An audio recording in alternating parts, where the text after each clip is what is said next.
ಹಿಂದೂಗಳು ಮೊದಲಿಂದನೂ ಕೂಡ ಮೂರ್ಖತ್ವವನ್ನ ಪ್ರದರ್ಶನ ಮಾಡ್ಕೊಂಡು ಬಂದಿದ್ದೀವಿ. ಈಗಲೂ ಅದನ್ನೇ ಮಾಡ್ಬೇಕಾ? ಜಿಹಾದಿಗಳ, ಗೋಹಂತಕರ ಡಬಲ್ ಸ್ಟ್ಯಾಂಡ್ ನಿಮಗೆ ಅರ್ಥ ಆಗೋದಿಲ್ವಾ? ಇತಿಹಾಸದಿಂದಲೂ ನೀವು ಪಾಠ ಕಲೀಲಿಲ್ವಾ? ಗೋಹತ್ಯೆಯ ವಿರುದ್ಧದ ಹೋರಾಟ ಅದು ಯಾಕಾಗಿ? ಯಾರೋ ಒಬ್ಬ ಮೌಲ್ವಿ, ಅವನ್ ಯಾರೋ ಜಮಿಯತ್ ಉಲೆಮಾ ಹಿಂದನೋ ಯಾರೋ ಅಂತೆ, ಅವನ್ ಹೇಳದ್ನಂತೆ ರಾಷ್ಟ್ರೀಯ ಪ್ರಾಣಿ ಮಾಡಿ, ರಾಷ್ಟ್ರೀಯ ಪ್ರಾಣಿ ಮಾಡಿ, ರಾಷ್ಟ್ರೀಯ ಪ್ರಾಣಿ ಮಾಡಿ. ಇದು ಒಂದು ಅಜೆಂಡಾ ಅಷ್ಟೇ. ಹಿಂದೂಗಳನ್ನ ಮೂರ್ಖರನ್ನಾಗಿಸಲು ಹೇಳುವಂತಹ, ಕೊಡುವಂತಹ ಒಂದು ಹೇಳಿಕೆ ಅಷ್ಟೇ. ಗೋವನ್ನ ಯಾಕೆ ನೀವು ಒದಿಸ್ತೀರಾ ಅಥವಾ ಕಡಿತೀರಾ? ಆ ರೀತಿ ಕಡಿಯೋದ್ರಿಂದ ಅಥವಾ ಆ ರೀತಿ ಕೊಲ್ಲೋದ್ರಿಂದ ಹಿಂದೂಗಳ ಭಾವನೆಗೆ ಧಕ್ಕೆ ಆಗ್ತಿದೆ ಅಂತ.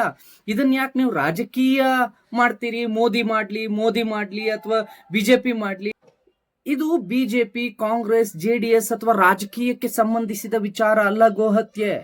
ಗೋಹತ್ಯೆ ಪ್ರತಿಯೊಬ್ಬ ಹಿಂದುವಿನ ಭಾವನೆ, ಸೆಂಟಿಮೆಂಟ್. ಇದು ನಮ್ಮ ಎಮೋಷನಲ್. ನೀವು ರಾಷ್ಟ್ರೀಯ ಪ್ರಾಣಿ ಅಂತ ಘೋಷಣೆ ಮಾಡಿದ್ರೆ ಆಗ ಗೋವನ್ನು ಕಡಿಯೋದು ನಿಲ್ಲಿಸ್ತೀರಾ? ಅಲ್ಲಿವರೆಗೂ ಕಡಿತಾನೆ ಇರ್ತೀರಾ? ಮತ್ತೊಂದು ಹೊಸ ಲಾ ಬೇಕು, ಹೊಸ ಕಾನೂನು ಬೇಕು, ರಾಷ್ಟ್ರೀಯ ಪ್ರಾಣಿ ಅಂತ ಘೋಷಿಸಿ ಅಂತ ಹೇಳುವ ಮೌಲ್ಯಗಳಿಗೆ ಅಥವಾ ಮುಸಲ್ಮಾನರಿಗೆ ಅಥವಾ ಗೋಹಂತಕರಿಗೆ ಕರ್ನಾಟಕದಲ್ಲಿ ಈಗಾಗಲೇ ಜಾರಿಯಲ್ಲಿರ್ತಕ್ಕಂಥ ಗೋಹತ್ಯಾ ನಿಷೇಧ ಕಾಯ್ದೆಯನ್ನ ಯಾಕೆ ಪಾಲಿಸೋದಿಲ್ಲ? ಅದರ ವಿರುದ್ಧ ಬಹಳ ದೊಡ್ಡ ಹೋರಾಟವನ್ನ ಯಾಕೆ ಮಾಡಿದ್ರಿ? ಈ ನೆಲದ ಕಾನೂನಿಗೆ ನೀನ್ ಗೌರವ ಕೊಡು. ಯಾಕೆ ಗೌರವ ಕೊಡೋದಿಲ್ಲ? ಪುನೀತ್ ಕೆರೆಹಳ್ಳಿ ಗಾಡಿ ಹಿಡಿದ್ರೆ ಅಥವಾ ಗೋಪಿಗೌಡ ಗಾಡಿ ಹಿಡಿದ್ರೆ ಅಥವಾ ರಾಷ್ಟ್ರ ರಕ್ಷಣಾ ಪಡೆ ಕಾರ್ಯಕರ್ತರು, ಹಿಂದೂ ಕಾರ್ಯಕರ್ತರು ಗಾಡಿ ಹಿಡಿದ ತಕ್ಷಣ ಪೊಲೀಸ್ನವ್ರು ಯಾಕೆ ಫೈರ್ ಮಾಡ್ತಾರೆ ನಿಮ್ಮ ವಿರುದ್ಧ? ನೀವು ಕಾನೂನು ಬಾಹಿರವಾಗಿ ನಡೆದುಕೊಳ್ಳುತ್ತಿದ್ದೀರಾ ಅನ್ನೋದು ಅರ್ಥ. ಗಾಂಜಾ ಬೆಳೆಯೋದು ಎಷ್ಟು ಅಪರಾಧವೋ ಗಾಂಜಾ ಸೇವನೆ ಮಾಡೋದು ಅಷ್ಟೇ ಅಪರಾಧ. ಗಾಂಜಾ ಸೇವನೆ ಮಾಡ್ಬೇಕಾದ್ರೆ ಪೊಲೀಸ್ನವರು ಅವ್ನು ಹಿಡ್ಕೊಂಡ್ರೆ ಬೆಳೆದೋನ್ನ ಕೇಳು ಅಂತ ಹೇಳಕ್ಕಾಗಲ್ಲ. ಕಾನೂನು ಎಲ್ಲರಿಗೂ ಒಂದೇ. ಕಾನೂನನ್ನು ಪಾಲಿಸಿ. ಯಾಕೆ ಹೊಸಾದು ಮತ್ತೆ ಗೋವನ್ನ ರಾಷ್ಟ್ರೀಯ ಪ್ರಾಣಿ ಮಾಡಿ? ಅದು ಹಿಂದೂಗಳ ಭಾವನೆ. ನಾವು ಕೇಳ್ಕೊಳ್ತೀವಿ. ಹಾಗಾದ್ರೆ ಒಂದ್ ಕೆಲಸ ಮಾಡ್ರಪ್ಪ, ಇದು ಕೇವಲ ಬಿಜೆಪಿಗೆ ಸಂಬಂಧಪಟ್ಟಿದ್ದು, ಇದು ಗೋಹತ್ಯೆ ಹಿಂದೂಗಳಿಗೆ ಅಲ್ಲ ಅಂತ ಘೋಷಣೆ ಮಾಡ್ಬಿಡಿ. ನಿಮ್ಗೆಲ್ಲ ಓಪನ್ ಆಗಿ ಒಂದು ಸವಾಲನ್ನ ಹಾಕ್ತಾ ಇದ್ದೀನಿ. ನೀವೆಲ್ಲರೂ ಹೋಗಿ ಡಿ ಕೆ ಶಿವಕುಮಾರ್ ಅವ್ರ ಹತ್ರ ನಿಂತ್ಕೊಂಡು ಅವ್ರ ಕೈಲಿ ಒಂದು ಹೇಳಿಕೆ ಕೊಡ್ಸಿ. ನೋಡಪ್ಪ, ನೀವು ಗೋಹತ್ಯೆ ಮಾಡೋದು, ಗೋವನ್ನ ಕಡಿದು ತಿನ್ನೋದು ನನ್ನ ಧಾರ್ಮಿಕ ನಂಬಿಕೆಗೆ ತೊಂದರೆ ಇಲ್ಲ, ನನ್ನ ಧಾರ್ಮಿಕ ಭಾವನೆಗೆ ಧಕ್ಕೆ ಬರೋದಿಲ್ಲ, ನೀವು ಕಡಿದು ತಿನ್ನಿ ಅಂತ ಒಂದು ಹೇಳಿಕೆಯನ್ನು ಕೊಡಿಸಿ ಅವ್ರ ಕೈಲಿ ನೋಡೋಣ. ಲಕ್ಷ್ಮೀ ಹೆಬ್ಬಾಳ್ಕರ್ ಅವ್ರ ಕೈಲಿ ಒಂದು ಹೇಳಿಕೆಯನ್ನು ಕೊಡಿಸಿ, ಗೋವನ್ನ ನಾನು ಪೂಜೆ ಮಾಡೋದಿಲ್ಲ ಅಥವಾ ಗೋವು ನನ್ನ ಧಾರ್ಮಿಕ ನಂಬಿಕೆ ಅಲ್ಲ, ನೀವು ಅದನ್ನ ಕಡಿದು ತಿನ್ನೋದ್ರಿಂದ ನನ್ನ ಧಾರ್ಮಿಕ ಭಾವನೆಗೆ ಧಕ್ಕೆ ಆಗೋದಿಲ್ಲ ಅಂತ ನಿಮ್ಮದ್ದೇ ಕಾಂಗ್ರೆಸ್ ಪಕ್ಷ, ನೀವು ಪೋಷಿಸುವ ಕಾಂಗ್ರೆಸ್ ಪಕ್ಷದ ಲಕ್ಷ್ಮೀ ಹೆಬ್ಬಾಳ್ಕರ್ ಅವ್ರ ಕೈಲಿ ಹೇಳಿಸಿ, ಡಿ ಕೆ ಶಿವಕುಮಾರ್ ಅವ್ರ ಕೈಲಿ ಹೇಳಿಸಿ ನೋಡೋಣ. ಈ ಮಂಗಳೂರಿನ ಹೊಸ ಶಾಸಕರು ಯಾರೋ ಇದಾರಲ್ಲ, ಅಶೋಕ್ ರಯ್ಯ, ಅಶೋಕ್ ಪೈ, ಅವ್ರ ಕೈಲಿ ಹೇಳಿಸಿ ನೋಡೋಣ ಈ ಮಾತನ್ನ. ನಿಮ್ಮನ್ನ ಬ್ರದರ್ಸ್, ಅವ್ರು ನನ್ನ ಬ್ರದರ್ಸ್ ಅಂತ ಕರೆದ್ರಲ್ಲ ಡಿ ಕೆ ಶಿವಕುಮಾರ್, ಅವ್ರ ಭಾವನೆಗಳಿಗೆ ಸ್ಪಂದಿಸಿ. ನಮಗ್ ಬೇಡ, ಪುನೀತ್ ಕೆರೆಹಳ್ಳಿಗೆ ಬೇಡ, ಮೋದಿಗೆ ಬೇಡ, ನರೇಂದ್ರ ಮೋದಿ ಅವ್ರಿಗೆ ಬೇಡ, ಪುನೀತ್ ಕೆರೆಹಳ್ಳಿ ಅವ್ರಿಗೆ ಬೇಡ. ನೀವು ನಮಗೆ ಬಿಜೆಪಿಗೋ ನಮಗೋ ಮತ್ತಾರಿಗೋ ಸ್ಪಂದಿಸೋದು ಬೇಡ. ನಿಮ್ಮದ್ದೇ ನೀವು ಪ್ರೀತಿಸುವ, ನಿಮ್ಮನ್ನ ವಿ ಆರ್ ಮೈ ಬ್ರದರ್ಸ್ ಅಂತ ಕರೆದ್ರಲ್ಲ, ಮುಸಲ್ಮಾನರು ನನ್ನ ಅಣ್ತಂದಿರು ಅಂತ ಕರೆದ್ರಲ್ಲ, ಅವರಿಗೆ ಸ್ಪಂದಿಸಿ ಅವರ ಭಾವನೆಗೆ ಗೌರವ ಕೊಡ್ರಯ್ಯ. ಕಾಂಗ್ರೆಸ್ ನೋಡ್ದಿರ್ತಕ್ಕಂಥ ಹಿಂದೂಗಳ ಭಾವನೆಗೆ ಗೌರವ ಕೊಡ್ರಯ್ಯ. ಅದು ರಾಷ್ಟ್ರೀಯ ಪ್ರಾಣಿ ಅಂತ ಘೋಷಣೆ ಮಾಡ್ದನೇ ಇರ್ಲಿ, ಈ ನೆಲದ ಹಿಂದೂಗಳು, ನನ್ನ ಕಾಂಗ್ರೆಸ್ ಪಕ್ಷದ ಒಳಗಿರುವ ನನ್ನನ್ನ ಸಹೋದರರು, ಅಣ್ಣ ತಮ್ಮಂದಿರು ಅಂತ ಕರೆಯುವ ಹಿಂದೂಗಳು ಕಾಂಗ್ರೆಸ್ನ ಒಳಗಿದ್ದಾರೆ. ಆ ಹಿಂದೂಗಳು ಗೋವನ್ನು ಪೂಜೆ ಮಾಡ್ತಾರೆ. ಹಾಗಾಗಿ ನಾನು ನನ್ನ ಸೌಹಾರ್ದಯುತವಾದ ಬದುಕಿಗಾಗಿ, ನಾವು ಹಿಂದೂ ಮುಸ್ಲಿಮರು ಸೌಹಾರ್ದಯುತವಾಗಿ ಇರ್ಲಿಕ್ಕಾಗಿ, ಅವರಿಗಾಗಿ ನಾವು ಗೋವನ್ನ ಹತ್ಯೆ ಮಾಡೋದಿಲ್ಲ ಅನ್ನೋ ಹೇಳಿಕೆಯನ್ನು ಕೊಡ್ರಯ್ಯ. ಮಂಗಳೂರಿನಲ್ಲಿ ನಿಂತ್ಕೊಂಡು ಇದು ಹಿಂದೂ ಮುಸ್ಲಿಂ ಸಹೋದರತೆ, ಇದು ಸೌಹಾರ್ದತೆ ಅಂತ ಹೇಳಿದ ಲಕ್ಷ್ಮೀ ಹೆಬ್ಬಾಳ್ಕರ್ ಅವರ ಭಾವನೆಗೆ ಸ್ಪಂದಿಸ್ರಯ್ಯ. ಸ್ಪಂದಿಸಲ್ಲ. ನೀವು ಹಿಂದೂಗಳನ್ನ ಮೂರ್ಖರನ್ನಾಗಿ ಮಾಡ್ಲಿಕ್ಕೆ ಅವರು ರಾಷ್ಟ್ರೀಯ ಪ್ರಾಣಿ ಮಾಡ್ಲಿ, ಇವರು ರಾಷ್ಟ್ರೀಯ ಪ್ರಾಣಿ ಮಾಡ್ಲಿ. ನಿಮಗೂ ಗೊತ್ತು, ಒಂದು ಪ್ರಾಣಿಯನ್ನ ನ್ಯಾಷನಲ್ ಅನಿಮಲ್ ಅಂತ ಮಾಡಬೇಕು ಅಂತ ಅಂದ್ರೆ ಅದಕ್ಕಿರ್ತಕ್ಕಂಥ ಕಾನೂನುಗಳೇನು, ಅದಕ್ಕಿರ್ತಕ್ಕಂಥ ಕಾನೂನು ತೊಡಕುಗಳೇನು, ಅದು ಸುಲಭವಾ, ಅದನ್ನು ಮಾಡಬಹುದಾ, ಇದೆಲ್ಲ ನಿಮಗೆ ಗೊತ್ತಿರೋದ್ರಿಂದ ನೀವು ಇಲ್ಲಿ ಹತ್ಯೆ ಮಾಡೋದು ಮಾಡ್ತಾ ಇರ್ತೀವಿ. ನೀವು ಅದನ್ನ ಪ್ರಾಣಿ ಅಂತ ಘೋಷಣೆ ಮಾಡಿ, ನ್ಯಾಷನಲ್ ಅನಿಮಲ್ ಅಂತ ಘೋಷಣೆ ಮಾಡಿ, ಅಲ್ಲಿವರೆಗೂ ಹತ್ಯೆ ಮಾಡ್ತಾನೆ ಇರ್ತೀರಾ. ನಮ್ಮ ಸೆಂಟಿಮೆಂಟ್ಸ್ಗೆ, ನಮ್ಮ ಎಮೋಷನಲ್ಸ್ಗೆ ಬೆಲೆ ಇಲ್ವಾ? ನಾನೊಬ್ಬ ಹಿಂದೂ ಆಗಿ ಕೇಳ್ತಾ ಇದ್ದೀನಯ್ಯ, ನಾನು ಬಿಜೆಪಿ ಅವನಲ್ಲ. ನೀವ್ಯಾಕೆ ಪದೇ ಪದೇ ನನ್ನನ್ನು ಬಿಜೆಪಿ ಅವನು ಅಂತ ಕೋಟ್ ಮಾಡ್ತೀರಾ? ನನ್ನನ್ನು ಕೊಲೆಗಾರ. ಆ ಕೊಲೆಯ ಪ್ರಕರಣ ನನ್ನ ಮೇಲೆ ಯಾಕೆ ದಾಖಲಾಯ್ತು? ಗೋವನ್ನ ಹಿಂಸಾತ್ಮಕವಾಗಿ ತಗೊಂಡು ಹೋಗ್ತಾ ಇದ್ರು, ಅಲ್ಲೇನೋ ಘಟನೆ ನಡೀತು, ಅದಕ್ಕೆ ನನ್ನ ಮೇಲೆ ಒಂದು ಸುಳ್ಳು ಪ್ರಕರಣ ದಾಖಲಾಯ್ತು. ಹಾಗಾದ್ರೆ ಆ ಅಕ್ರಮ ಕಾನೂನು ಬಾಹಿರ ಗೋಸಾಗಣೆ ನಡೆದಿದ್ದಾದ್ರೂ ಯಾಕೆ? ಸೆಂಟಿಮೆಂಟ್ಸ್, ಭಾವನೆ, ಎಮೋಷನಲ್. ಇದು ಇಲ್ಲಿಗೆ ನಿಲ್ಲುತ್ತೆ ಅನ್ಕೊಂಡಿದ್ದೀರಾ? ಕಾನೂನು ಬರ್ಲಿ, ಕಾನೂನು ಬರ್ದೇ ಇರ್ಲಿ, ಹಿಂದೂಗಳ ಭಾವನೆಗೆ ಎಮೋಷನಲ್ ಹರ್ಟ್ ಆದ್ರೆ ನಾವು ಇದ್ರ ವಿರುದ್ಧ ಪ್ರತಿ ಯುವಕರು ಬೀದಿಗಿಳಿದು ಹೋರಾಟ ಮಾಡ್ತೀವಿ. ಕಾನೂನು ಇರ್ಲಿ, ನಾಳೆ ನೀವು ಗೋಹತ್ಯೆ ನಿಷೇಧ ಕಾಯ್ದೆಯನ್ನ ತೆರವುಗೊಳಿಸ್ಬೋದು. ಹಾಗಂತ ತೆರವುಗೊಳಿಸಿದ ತಕ್ಷಣ ನಮ್ಮ ಹೋರಾಟ ನಿಲ್ಲುತ್ತೆ ಅನ್ಕೊಂಡಿದ್ದೀರೇನು? ನಾವು ನಮ್ಮ ಕೊನೆಯ, ಈ ದೇಹದ ಕೊನೆಯ ಉಸಿರು ಇರುವವರೆಗೂ ನಮ್ಮ ಭಾವನೆಗಳಿಗಾಗಿ ಹೋರಾಟ ಮಾಡ್ತೀವಿ. ನಮ್ಮ ಎಮೋಷನಲ್, ನನ್ನ ಭಾವನೆ, ಅದಕ್ಕಾಗಿ ನಾವು ಹೋರಾಟ ಮಾಡ್ತೀವಿ. ಈ ನೆಲದಲ್ಲಿ, ಈ ಮಣ್ಣಲ್ಲಿ ನೀವು ಸಹೋದರರಂತೆ ಬದುಕಬೇಕು ಅಂದ್ರೆ ನನ್ನ ಭಾವನೆಗೆ ಬೆಲೆ ಕೊಡಬೇಕು. ನಾವು ಪೂಜಿಸ್ತೀವಿ, ನೀವು ಕಡುದು ತಿಂತೀರಿ ಅಂತ ಅಂದ್ರೆ ಅದು ನ್ಯಾಯ ಅಲ್ಲ. ಅದು ನಮ್ಮ ಸೆಂಟಿಮೆಂಟ್ಸ್, ಅದು ನಮ್ಮ ಭಾವನೆ. ಆ ಭಾವನೆಗೆ ನೀವು ಬೆಲೆ ಕೊಡಿ. ಬಿಜೆಪಿ ಅವರು ಅಂತ ನೀವು ನಮ್ಮನ್ನು ಕೋಟ್ ಮಾಡ್ತಿದ್ದೀರಿ. ಯಾಕೆ ಕೋಟ್ ಮಾಡ್ತೀರಿ? ಹಿಂದೂಗಳು, ನಾವು ಹಿಂದೂಗಳಾಗಿ ಕೇಳ್ತಿದ್ದೀವಿ. ನಾನೊಬ್ಬ ಹಿಂದೂ ಆಗಿ ಕೇಳ್ತಿದ್ದೀನಿ. ಯಾಕೆ ಇದನ್ನ ನಾವು ಮುಂದೆ ಬಿಜೆಪಿ ಹೋಲಿಸ್ತೀರಿ? ನಾನೇನಾದ್ರು ಬಿಜೆಪಿ ಶಾಲೆ ಹೆಗ್ಲು ಮೇಲೆ ಹಾಕೊಂಡು ಕೇಳ್ತಾ ಇದ್ದೀನ? ಯಾವನೇ ಆಗಿರ್ಲಿ, ನೀವು ನಾನು ಗೋಹತ್ಯೆ ಮಾಡಬೇಡಿ ಅಂತ ಬಂದು ಸ್ಥಳಕ್ಕೆ ಬಂದಾಗ, ಪುನೀತ್ ಅವರೇ ಹೌದ್ರಿ, ನೀವು ಪೂಜೆ ಮಾಡ್ತೀರಾ, ನಾವು ಹತ್ಯೆ ಮಾಡ್ತಾ ಇದೀವಿ, ನಿಮ್ ಭಾವನೆಗೆ ಹರ್ಟ್ ಆಗ್ತಿದೆ, ಆಯ್ತು ಬಿಡಿ, ನಾವ್ ಇನ್ಮೇಲೆ ಮಾಡಲ್ಲ ಅಂತ ಅಂದಿದ್ದಿದ್ರೆ ಬಿಜೆಪಿ ಅವ್ರು ಯಾಕೆ ನನ್ನ ಹತ್ರ ಬರ್ತಿದ್ರು? ನಾನು ಯಾಕೆ ಬಿಜೆಪಿ ಅವ್ರ ಹತ್ರ ಹೋಗ್ತಿದ್ದೆ? ನೀವು ನನ್ನ ಮೇಲೆ ಮಾಡಬಾರ್ದ ಅಪಪ್ರಚಾರ ಮಾಡಿ, ನೀವು ನನ್ನ ಮೇಲೆ ಕೇಸ್ಗಳನ್ನು ಹಾಕಿ, ಸರ್ಕಾರ ದುರ್ಬಳಕೆ ಮಾಡ್ಕೊಂಡು, ಪುನೀತ್ ಕೆರೆಹಳ್ಳಿ ಎಲ್ಲಿಗೆ ಹೋಗ್ಬಿಡಿದ್ರು ಅಲ್ಲೊಂದು ಕೇಸ್ ಮಾಡೋದು, ಎಲ್ಲಿಗೆ ಹೋಗ್ಬಿಡಿದ್ರು ಅಲ್ಲಿ ಅಲ್ಲೇ ಮಾಡ್ದ ಅನ್ನೋದು, ಅವ್ರು ನೋಡ್ದ ಅಂತ ಹೇಳೋದು, ಸುಳ್ಳು ಕೇಸ್ ಮಾಡೋದು. ಈ ರೀತಿ ಮಾಡಿದ್ರಿ. ಬಿಜೆಪಿಯವರು ನಮಗೆ ಸಾಥ್ ಕೊಟ್ರು, ಅವ್ರು ನಮಗೆ ಕಾನೂನಿನಲ್ಲಿ ನಮಗೆ ಬೇಕಾದಂತ ರಕ್ಷಣೆ ಕೊಟ್ರು, ನಮಗೆ ಬೇಲ್ ಮಾಡಿಸ್ಕೊಟ್ರು, ನಮ್ಮನ್ನು ಆಚೆ ಕರ್ಕೊ ಬಂದ್ರು, ನಮಗೆ ಬೇಕಾಗಿರ್ತಕ್ಕಂಥ ಸಹಾಯ ಮಾಡಿದ್ರು. ಫೈನಲಿ ನಾನು ಬಿಜೆಪಿಯನ್ನು ಒಪ್ಪಬೇಕಾಗಿ ಬಂತು, ನಾನು ಬಿಜೆಪಿಯಿಂದ ಸಹಾಯ ತೆಗೆದುಕೊಳ್ಬೇಕಾಗಿ ಬಂತು. ಆದ್ರೆ ನಾನು ಆರಂಭವಾಗಿದ್ದು ಹಿಂದುವಾಗಿ. ನೀವು ನಮ್ಮನ್ನು ಬಿಜೆಪಿ ಜೊತೆಗೆ ಜೋಡಿಸಿದ್ದು ನೀವು, ನಾನಲ್ಲ. ನಾನಾಗಿ ಹೋಗಿ ಬಿಜೆಪಿ ಜೊತೆ ಜೋಡಿಸ್ಕೊಳ್ಳಿಲ್ಲ, ನೀವೇ ನನ್ನನ್ನು ಬಿಜೆಪಿ ಜೊತೆ ಜೋಡಿಸಿದ್ದು. ನೀನು ಹಿಂದೂ, ಹಾಗಾದ್ರೆ ನೀನು ಬಿಜೆಪಿ ಜೊತೆಗೆ ಹೋಗ್ಬಿಡು. ನಾನು ಹಿಂದೂ ಅಂದಾಗ್ಲೆಲ್ಲ ನೀನು ಬಿಜೆಪಿ ಜೊತೆಗೆ ಹೋಗ್ಬಿಡು. ನೀನ್ ಕೋಮುವಾದಿ. ಯಾಕೆ ನಮ್ಮನ್ನು ಕೋಮುವಾದಿ ಅಂತೀರಿ? ಯಾಕೆ ನಮ್ಮನ್ನು ಕೆಟ್ಟದಾಗಿ ಬಿಂಬಿಸ್ತೀರಿ? ನನ್ನ ಊರಿನ ಜನರಿಗೆ ನಿಮ್ಮ ಈ ಕ್ರೂರತೆ ಅರ್ಥ ಆಗಿಲ್ಲ. ನೀವು ಈ ನೆಲದ ಯಾವ ಭಾವನೆಗಳಿಗೂ ಬೆಲೆ ಕೊಡೋದಿಲ್ಲ. ಯಾವುದಕ್ಕೆ ಕೊಟ್ಟಿದ್ದೀರಾ ಹೇಳಿ ನೋಡೋಣ? ನಾವು ಸಹಿಸ್ಕೊಂಡ್ವಿ. ಬೆಳಿಗ್ಗೆ ಎದ್ದು ಸುಪ್ರಭಾತ ಆಡ್ಬೇಕಾದ್ರೆ ನೀವೆದ್ದು ನಮಾಜ್ ಜೋರಾಗಿ ಮೈಕ್ ಹಾಕಿ ಕೂಗಿದಾಗ ನಮ್ಮವನೇ, ನಮ್ಮ ಜೊತೆಗೆ ಬೆಳೆದವನೇ, ಆಯ್ತು ಬಿಡು ಅಂತ ಸಹಿಸ್ಕೊಂಡ್ವಿ. ಆದ್ರೆ ನೀವು ಸಹಿಸ್ಕೊಂಡ್ರ? ಅವ್ರು ಸುಪ್ರಭಾತ ಕೂಗ್ತಾರೆ, ಹಾಗಾಗಿ ನಮ್ಮ ಧ್ವನಿಯನ್ನು ನಾವು ಕಮ್ಮಿ ಮಾಡೋಣ, ನಾವು ಮೈಕ್ ಹಾಕಿ ಕೂಗೋದು ಬೇಡ ಅಂತ ಹೇಳಿದ್ರ? ಹೇಳಲಿಲ್ಲ. ನಮ್ಮ ಧಾರ್ಮಿಕ ಹಕ್ಕು ಅಂದ್ರಿ. ಶಾಲೆಗೆ ಎಲ್ರೂ ಬರ್ತಾರೆ, ಎಲ್ಲ ಮತದವರು ಬರ್ತಾರೆ, ಎಲ್ಲ ಹಿಂದೂಗಳು ಕೂಡ ಬರ್ತಾರೆ. ಅವ್ರ ಜೊತೆ ನಾವ್ಯಾಕೆ ಸಪರೇಟ್ ಆಗಿ ಕಾಣಬೇಕು? ಪರವಾಗಿಲ್ಲ ಅಂತ ಹಿಜಾಬ್ ತೆಗೆದು ಬಂದ್ರ? ಇಲ್ಲ, ನಾನು ಹಿಜಾಬ್ ಧರಿಸಿಯೇ ಬರ್ತೀನಿ, ಇದು ನನ್ನ ಧಾರ್ಮಿಕ ನಂಬಿಕೆ ಅಂದ್ರಿ. ನೀವು ಈ ರೀತಿ ಪ್ರತಿಯೊಂದರಲ್ಲೂ ಆಹಾರದಿಂದ ಹಿಡಿದು ಬಟ್ಟೆಯವರೆಗೂ, ನೀವು ತಿನ್ನುವ ಆಹಾರದಿಂದ ಹಿಡಿದು ಧರಿಸುವ ಬಟ್ಟೆಯವರೆಗೂ, ಆಡುವ ಮಾತಿನವರೆಗೂ, ನಡೆಕೊಳ್ಳೋ ಶೈಲಿವರೆಗೂ ನೀವು ನಿಮ್ಮ ಧಾರ್ಮಿಕ ನಂಬಿಕೆ ಅಂತ ಪ್ರತಿಯೊಂದರಲ್ಲೂ ಹಿಂದೂಗಳನ್ನ ವಿಭಜಿಸಿ ನೋಡುವಾಗ ನಾನು ನನ್ನ ಹಿಂದೂಗಳನ್ನ ಜಾಗೃತಿ ಮಾಡಬಾರ್ದಾ? ನನ್ನ ಕಣ್ಣು ಮುಂದೆಯೇ ನಾನು ಪೂಜಿಸುವ ಗೋವನ್ನ ನೀನು ಹತ್ಯೆ ಮಾಡ್ತೀಯಾ ಅಂದಾಗ, ಈ ನೆಲದ ಕಾನೂನನ್ನ ಮೀರಿ ನೀನು ನಡ್ಕೊಳ್ತಿದ್ದೀಯಾ ಅಂದಾಗ ನಾನು ಅದನ್ನು ಪ್ರಶ್ನೆ ಮಾಡ್ತೀನಿ. ನನ್ನ ಪ್ರತಿಯೊಬ್ಬ ಹಿಂದುವು ಕೂಡ ಇದನ್ನು ಪ್ರಶ್ನೆ ಮಾಡ್ತಾನೆ. ಪ್ರತಿಯೊಬ್ಬ ಹಿಂದುವು ಹೇಳ್ತಾನೆ, ನೀನು ಬೇಕಾದ್ರೆ ಕಾಂಗ್ರೆಸ್ನೊಳಗಿರ್ತಕ್ಕಂಥ ಕುಂಕುಮ ಇಡುವ, ಗೋವನ್ನು ಪೂಜೆ ಮಾಡೋ ಹಿಂದೂಗಳನ್ನು ಕೇಳಿ ನೋಡು. ಏನಯ್ಯ ನಾನು ಕಡಿತೀನಲ್ಲ, ನಿನಗೆ ನೋವಾಗುತ್ತಾ ಅಂತ ಕೇಳಿ ನೋಡು. ಹೌದ್ರಿ ನೋವಾಗುತ್ತೆ ಅಂತ ಹೇಳ್ತಾನೆ. ಆದ್ರೆ ಏನ್ ಮಾಡೋದು? ಬಹಿರಂಗವಾಗಿ ಅವನಿಗೆ ಹೇಳ್ಕೊಳಕ್ ಆಗ್ತಿಲ್ಲ ಅಷ್ಟೇ. ಯಾಕೆ ಅಂತ ಅಂದ್ರೆ ಹಿಂದೂಗಳು ಮೊದಲಿಂದನೂ ಮೂರ್ಖರು. ರಾಜಕೀಯದ ಆಸೆಗಾಗಿ ನಿಮ್ಮ ತಪ್ಪುಗಳನ್ನ ತಪ್ಪು ಅಂತ ಹೇಳ್ತಾ ಇಲ್ಲ.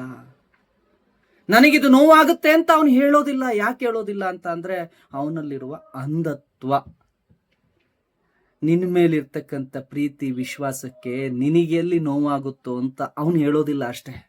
ಆದರೆ ವಾಸ್ತವವಾಗಿ ನೀನು ಹೋಗಿ ಕಾಂಗ್ರೆಸ್ನ ಒಳಗಿರ್ತಕ್ಕಂಥ ಪ್ರತಿ ಒಬ್ಬ ಹಿಂದುವನ್ನು ಕೇಳಿ ನೋಡು, ಗೋ ಪೂಜೆ ಮಾಡುವ ಹಿಂದೂಗಳನ್ನ ಕೇಳಿ ನೋಡು. ಯಾರು ಕಾಂಗ್ರೆಸ್ನೊಳಗಡೆ ಗೋ ಪೂಜೆ ಮಾಡ್ತಾರಲ್ಲ, ಮನೆಗೆ ಗೋವನ್ನ ಕರ್ಕೊಂಡು ಬರ್ತಾರಲ್ಲ, ಮನೆ ಒಳಗೆ ಗೋವನ್ನ ಪ್ರವೇಶ ಮಾಡ್ತಾರಲ್ಲ, ಗುರು ಪ್ರವೇಶ ಅಂತ ತಾನು ಹೊಸದಾಗಿ ಕಟ್ಟಿದ ಮನೆಗೆ ಮೊದಲು ಗೋವಿನ ಕಾಲನ್ನು ಒಳಗಡೆ ಇಡ್ತಾರಲ್ಲ, ಬಸವಣ್ಣ ಕಂಡಾಗ ಕಾಲಿಗೆ ಬಿದ್ದು ನಮಸ್ಕಾರ ಮಾಡ್ತಾರಲ್ಲ, ಅಂತಹ ಕಾಂಗ್ರೆಸ್ನ ಕಾರ್ಯಕರ್ತರನ್ನು ಕೇಳಿ ನೋಡು, ಗೋವನ್ನು ಕಡಿಯೋದು ನಮಗೂ ನೋವಾಗುತ್ತೆ ಕಣ್ರಯ್ಯ ಅಂತಾನೆ ಹೇಳ್ತಾರೆ.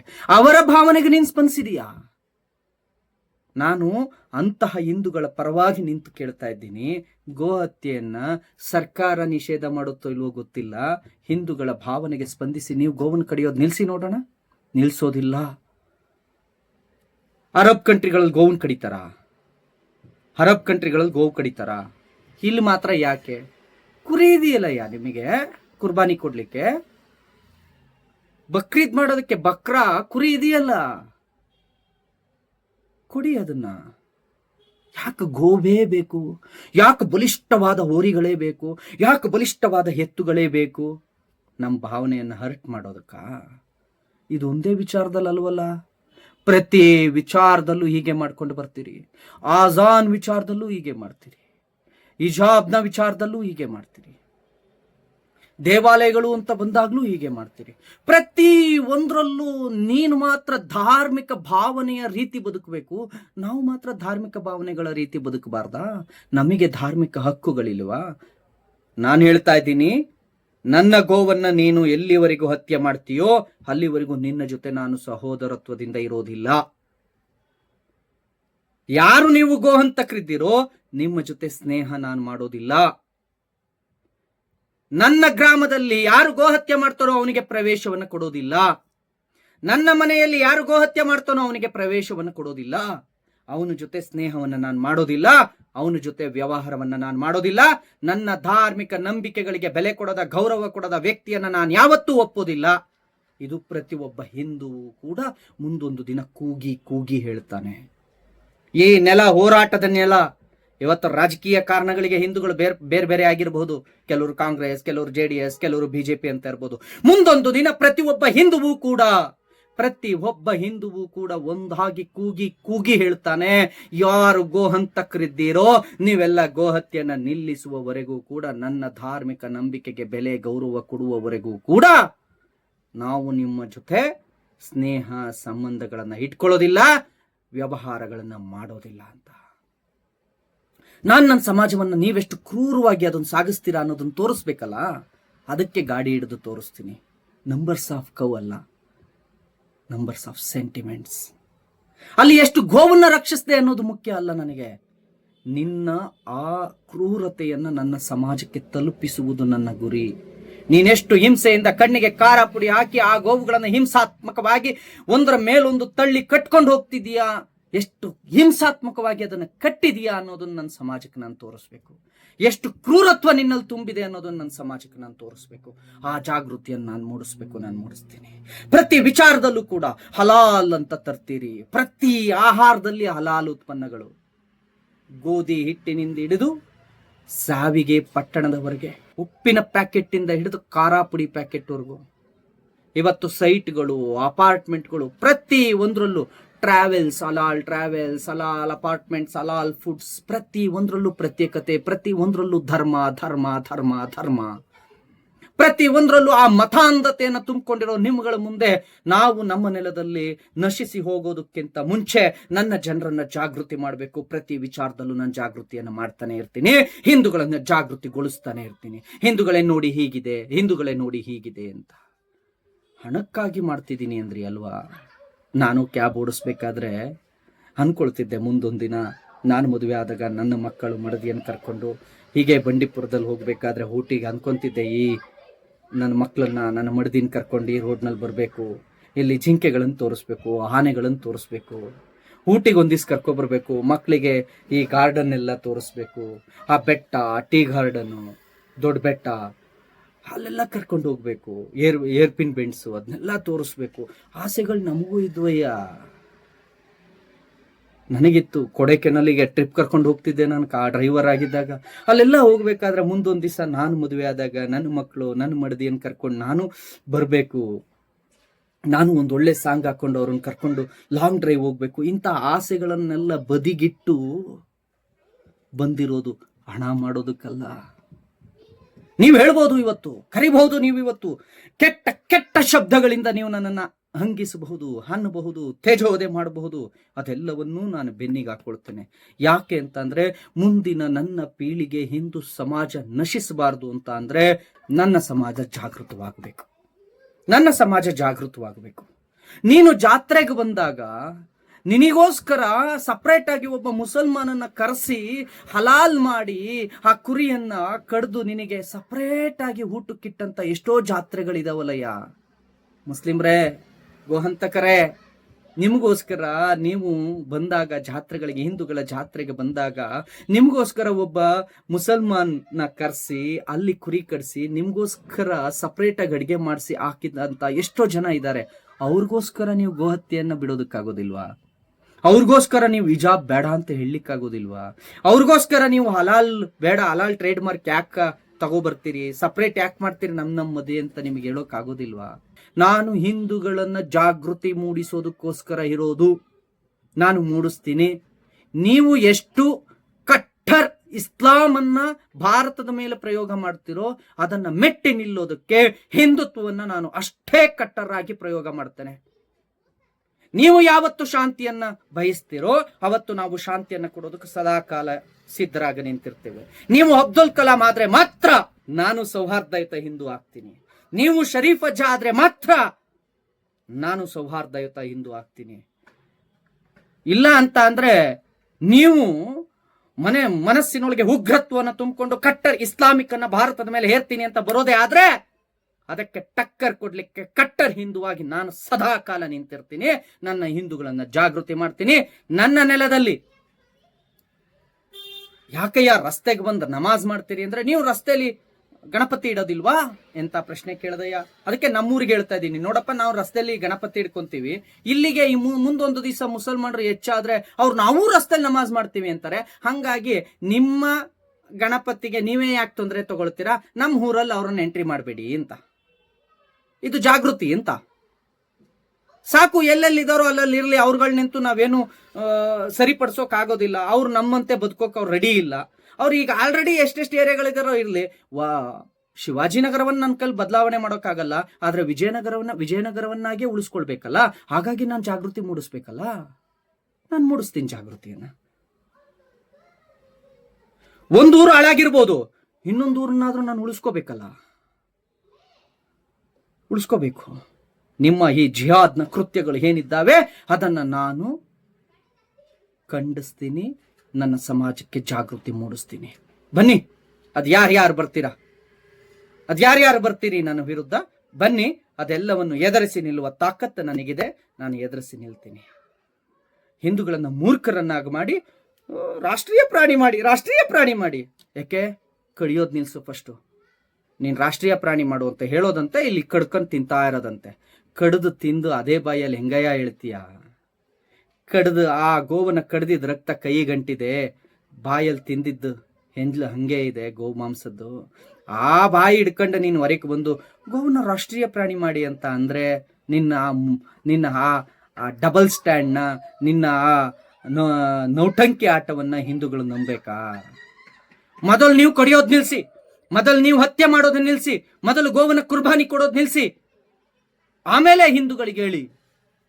ಅದನ್ನ ಬಿಟ್ಟು ನಮ್ಮ ಭಾವನೆಗಳಿಗೆ ಸ್ಪಂದಿಸದೆ, ನಮ್ಮ ಎಮೋಷನಲ್ಗೆ ಬೆಲೆ ಕೊಡದೆ, ನಮ್ಮ ಹಕ್ಕುಗಳನ್ನ ಚ್ಯುತಿ ಮಾಡ್ತಾ, ನನ್ನ ಧಾರ್ಮಿಕ ನಂಬಿಕೆಗೆ ಗೌರವ ಕೊಡದೆ, ನನ್ನ ಸೆಂಟಿಮೆಂಟ್ನ ಹರ್ಟ್ ಮಾಡಿ ನೀನು ಏನು ಹೇಳಿದ್ರು ಅದನ್ನ ಕೇಳೋದಕ್ಕೆ ನಾವು ರೆಡಿ ಇಲ್ಲ. ನಾವು ಮೂರ್ಖರಲ್ಲ, ಹಿಂದೂಗಳು ಜಾಗೃತರಾಗಿದ್ದೇವೆ. ನಿನಗೆ ತಾಕತ್ತಿದ್ರೆ ಇದನ್ನ ರಾಜಕೀಯ ಮಾಡದೆ ಒಂದು ಸಲ ಹೇಳಿಸ್ಬಿಡು. ಲಕ್ಷ್ಮೀ ಹೆಬ್ಬಾಳ್ಕರ್ ಅವ್ರ ಕೈಲೋ ಅಥವಾ ಡಿ ಕೆ ಶಿವಕುಮಾರ್ ಅವ್ರ ಕೈಲೋ ಒಂದ್ಸಲ ಹೇಳಿಸ್ಬಿಡು ನೋಡೋಣ. ನೀನು ಗೋವನ್ನ ಹತ್ಯೆ ಮಾಡಿ ತಿನ್ನು, ನನಗೆ ಅದರಿಂದ ಏನು ನೋವಾಗೋದಿಲ್ಲ ಅಂತ ಅವ್ರು ಹೇಳ್ಬಿಡ್ಲಿ ನೋಡೋಣ. ಅವ್ರಿಗೂ ನೋವಾಗುತ್ತೆಯಾ? ನಿಮ್ಮನ್ನ ಬ್ರದರ್ಸ್ ಅಂತ ಕರೆದ್ರು, ಅವ್ರ ಭಾವನೆಗಾರು ಬೆಲೆ ಕೊಡ್ರಯ್ಯ. ಯಾರ ಭಾವನೆಗೂ ನೀವು ಬೆಲೆ ಕೊಡೋದಿಲ್ಲ ಸ್ನೇಹಿತರೆ. ನಾನು ಅದನ್ನೇ ನಿಮಗೆ ಹೇಳ್ತಾ ಇದ್ದೀನಿ, ಯಾರ ಭಾವನೆಗೂ ಇವರು ಬೆಲೆ ಕೊಡೋದಿಲ್ಲ, ಯಾರ ಭಾವನೆಗೂ ಇವರು ಬೆಲೆ ಕೊಡೋದಿಲ್ಲ. ನೀವು ಜಾಗೃತರಾಗಿ ಮೂರ್ಖತ್ವವನ್ನು ಪ್ರದರ್ಶನ ಮಾಡೋದು ಬಿಟ್ಟು ಹಿಂದೂಗಳೇ ನಿಮ್ಮ ಧಾರ್ಮಿಕ ನಂಬಿಕೆಯ ಪರವಾಗಿ ನೀವು ಧ್ವನಿ ಎತ್ತಿ ನಿಮ್ಮ ಹಿಂದೂ ಧಾರ್ಮಿಕ ನಂಬಿಕೆಯನ್ನ ಉಳಿಸಿಕೊಳ್ಳಿ. ಭಾರತದಲ್ಲಿ ಹಿಂದುತ್ವ ಉಳಿಬೇಕು ಅಂದ್ರೆ ಪ್ರತಿಯೊಬ್ಬ ಹಿಂದುವು ಕೂಡ ಜಾಗೃತನಾಗಬೇಕು. ಇಂತಹ ನೌಟಂಕಿ ಆಟಗಳಿಗೆ, ಇಂತಹ ನಪುಂಸಕದ ಆಟಗಳಿಗೆ ಬಲಿಯಾಗದೆ ಹಿಂದೂಗಳು, ನೀವು ಕೇಳಿ, ಅವ್ರು ಮಾಡ್ತಾರೋ ಬಿಜೆಪಿ ಅವ್ರು ಬಿಡ್ತಾರೋ ಅದೆರಡನೇ ಮಾತು. ನಾನೊಬ್ಬ ಹಿಂದೂ ಆಗಿ ಕೇಳ್ತಾ ಇದ್ದೀನಿ, ನೀನು ಗೋಹತ್ಯೆಯನ್ನ ನಿಲ್ಲಿಸ್ತೀಯೋ ನಿಲ್ಸೋದಿಲ್ವೋ ಹೇಳು.